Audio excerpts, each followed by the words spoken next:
दोस्तों ऐसे बहुत सारे सवाल मेरे पास में आए दिन पतियों की तरफ से आते रहते हैं। तो पति लोगों का ये पूछना होता है, ये कहना होता है कि सर हमारी पत्नी इतनी पढ़ी लिखी है कि वो लिख सकती है, वो किताब पढ़ सकती है, वो है जो हिसाब कर सकती है, यानी कि उसको सब कुछ आता है। हम दोनों के बीच में भी डिस्प्यूट चल रहा है, हमारी पत्नी हमारे से अलग रह रही है, मैं है जो उसको साथ में नहीं रखना चाहता हूँ, या फिर वो है जो मेरे साथ में नहीं रहना चाहती है। तो क्या ऐसी पत्नी को मैं मेंटेनेंस देने से बच सकता हूँ, क्योंकि उसने मेरे ऊपर मेंटेनेंस का केस किया है। दूसरे ऐसे भी सवाल है जो पतियों की तरफ से आते हैं कि सर हमारी पत्नी हमारे से ज्यादा पढ़ी लिखी है, या फिर ऐसे भी सवाल आते हैं कि सर हमारी पत्नी हमारे लेवल की यानी कि हमारे बराबरी है जो पढ़ाई लिखाई कर रखी है, तो क्या हम ऐसी पत्नियों को मेंटेनेंस देने से बच सकते हैं। ऐसे बहुत सारे पतियों के मेरे पास में सवाल आते रहते हैं। तो यहाँ पे मैं सब कुछ है जो कानून के अकॉर्डिंग क्लियर करने वाला हूँ कि आप कैसी पत्नी को मेंटेनेंस देने से बच सकते हैं। आपकी पत्नी अगर कितनी पढ़ी लिखी है तो आप है जो उस पत्नी को मेंटेनेंस नहीं देंगे, मेंटेनेंस आपको देने की है जो जरूरत नहीं पड़ेगी। तो अंत तक आपको बने रहना है, क्योंकि इसमें बहुत ही महत्वपूर्ण जजमेंट मैं आपको बताने वाला हूं, जिसके तहत आपको बहुत बड़ा फायदा है जो मेंटेनेंस केस के अंदर मिलने वाला है। तो अंत तक बने रह के पूरी जानकारी का फायदा उठाइए। और ये आप अपना चैनल है, इसको अगर आप अभी तक सब्सक्राइब नहीं करे हैं तो सब्सक्राइब करके बेल आइकन को अवश्य दबा दीजिए। तो चलिए शुरू करते हैं। तो वेलकम दोस्तों, मैं हूं आपका अपना एडवोकेट जितेंद्र।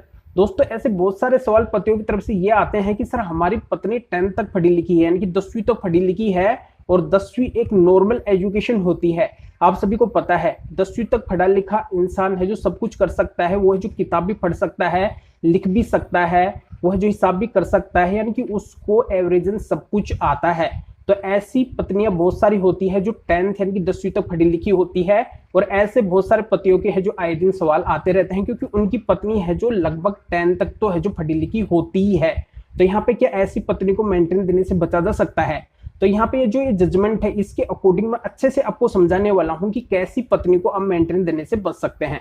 तो इस मामले के अंदर ऐसा होता है कि पत्नी डीयू का केस फाइल करती है, और डीयू के केस के अंदर पति से 50,000 रुपए पर मंथ के हिसाब से मेंटेनेंस लेना चाहती है।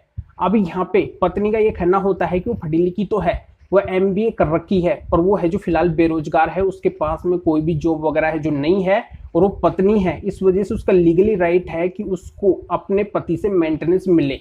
ये पत्नी का कोर्ट के अंदर कहना होता है। तो ये मामला जब चलता है फाइनली कोर्ट के अंदर, तो कोर्ट का एक डिसीजन आता है कि अगर पत्नी वेल एजुकेटेड है, अगर वो हाईली क्वालिफाइड है, उसके पास में एक ऐसी डिग्री है जिसके आधार पे उसकी जॉब आराम से लग सकती है, उसको ऐसी कोई भी दिक्कत वगैरह है जो नहीं आ सकती है, वो है जो जॉब कर सकती है, वो अगर शारीरिक और मानसिक दृष्टि से सक्षम है, यानी कि उसका शरीर पूरी तरह से काम कर सकता है, जॉब वो कर सकती है, तो ऐसी पत्नी पति से मेंटेनेंस नहीं ले सकती है। क्योंकि इस केस के अंदर पति का भी ये कहना होता है कि जो उसकी पत्नी है उसके बराबर लेवल की पढ़ाई लिखाई कर रखी है, और यहाँ पे पत्नी बेरोजगार है, तो मैं भी बेरोजगार हूं, ये भी है जो पति का कहना होता है। तो कोर्ट ये सब कुछ देखती है कि पति पत्नी दोनों है जो बराबर लेवल की पढ़ाई लिखाई कर रखे हैं, यानी कि पत्नी भी सक्षम है तो पति भी सक्षम है, दोनों है जो जॉब कर सकते हैं।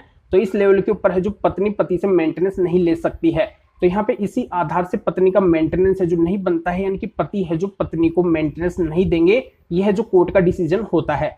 तो जानकारी आपके अच्छे समझ में आ गई होगी कि अगर आपकी पत्नी 10th तक पढ़ी लिखी है, 12th तक पढ़ी लिखी है, बीए एमए कर रखी है, यानी कि अगर उसके पास में नॉर्मल एजुकेशन है, तो यहाँ पे आप उसको मेंटेनेंस देने से नहीं बच सकते हैं। आपको है जो ऐसी पत्नी को मेंटेनेंस देना ही पड़ेगा। पर आपकी पत्नी के पास में अगर प्रोफेशनल डिग्री है, वो अगर वेल एजुकेटेड हाईली क्वालिफाइड है, यानी कि उसकी जॉब उस डिग्री उस एजुकेशन के आधार पे आसानी से लग सकती है, तो ऐसी पत्नी को आप मेंटेनेंस देने से बच सकते हैं।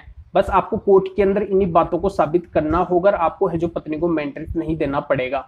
इस जजमेंट की डिटेल आपको इस वीडियो के डिस्क्रिप्शन के अंदर मिलेगी। डिस्क्रिप्शन में आप चेक कर सकते हैं कि मामला क्या है, और भी है जो आपके अच्छे समझ में आ जाएगा। जानकारी आपके समझ में आ गई तो आपको क्या करना है, वीडियो को लाइक करना है और शेयर भी करना है, जो और लोगों तक ये जानकारी पहुंच सके। तो वीडियो देखने के लिए आप सभी का बहुत बहुत धन्यवाद।